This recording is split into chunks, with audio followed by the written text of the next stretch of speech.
Shalom, saudara-saudara dikasih Tuhan. Sebelum kita mulai renungan firman Tuhan pada pagi hari ini, mari kita berdoa.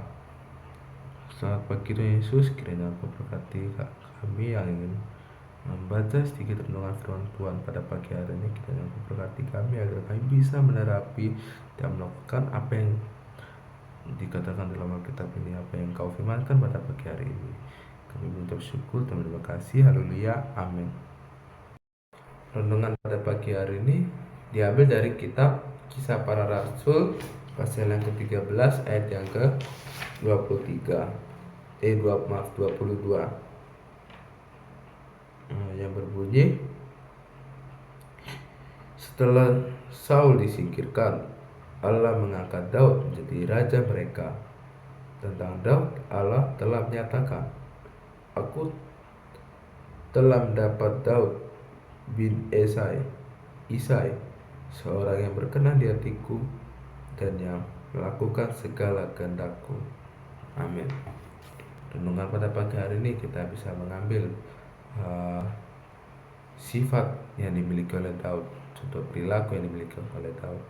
Mengapa dalam Alkitab ini Daud bisa hidup benar di hadapan Tuhan?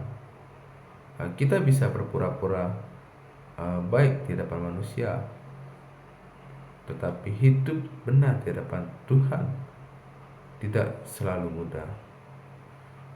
Seperti yang kita tahu bahwa Daud memiliki banyak tekanan hidup yang dia alami, tetapi tekanan-tekanan itu tidak membuat Daud hancur dan meninggalkan Tuhan.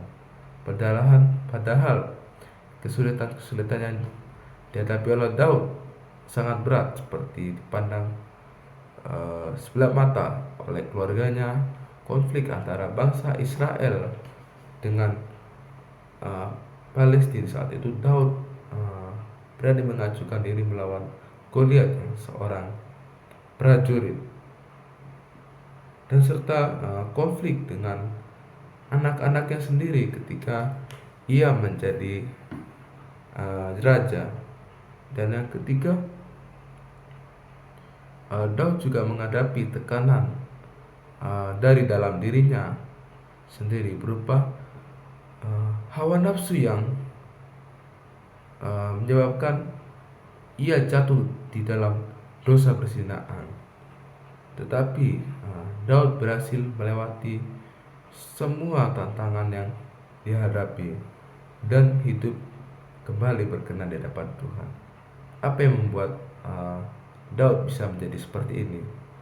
Daud memiliki pegangan hidup, yaitu takut akan Tuhan, dan juga memiliki beberapa sifat yang bisa kita tirukan dalam hidup kita, yaitu yang pertama, dekat dengan Tuhan.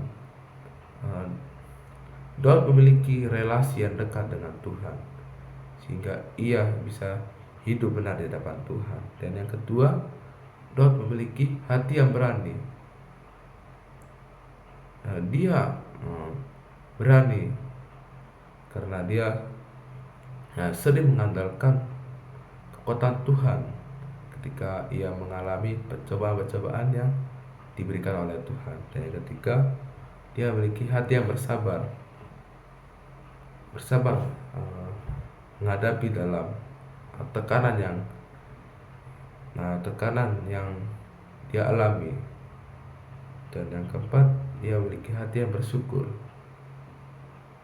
Ia tahu bahwa dia sudah menjadi raja, tetapi dia tidak menyombongkan diri atas kemegahan yang dia miliki, tapi ia selalu hidup takut akan Tuhan. Dan yang kelima, ia memiliki hati yang bertobat. Ketika ia melakukan dosa, ia segera meminta ampun, dan ia memiliki ketaatan untuk mengakui kesalahan atas perbuatannya.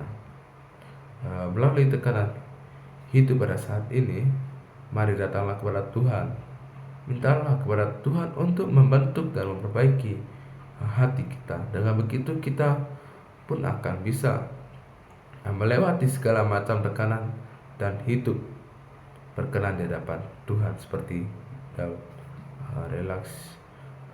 Refleksi pada pagi hari ini, banyak hal dalam hidup ini yang bisa membuat kita jauh dari Tuhan dan bisa membuat kita mengotori hati kita dan bisa membuat hidup kita tidak berkenan di hadapan Tuhan. Amin. Sebelum kita mengakhiri renungan pada pagi hari ini, marilah kita berdoa. Selamat pagi Tuhan Yesus, pada pagi hari ini kami sampai syukur dan terima kasih Tuhan kami nafas kehidupan yang baru sehingga kami dapat mendengarkan renungan firman Tuhan pada pagi hari ini. Kiranya Engkau berkati kami yang ingin menjadi seperti Daud, yang benar yang ingin hidup benar di hadapan-Mu. Kiranya Engkau berkati kami, berkatilah saudara-saudara kami yang telah mendengarkan renungan firman Tuhan pada pagi hari ini. Kami mengucap syukur dan terima kasih. Haleluya. Amin.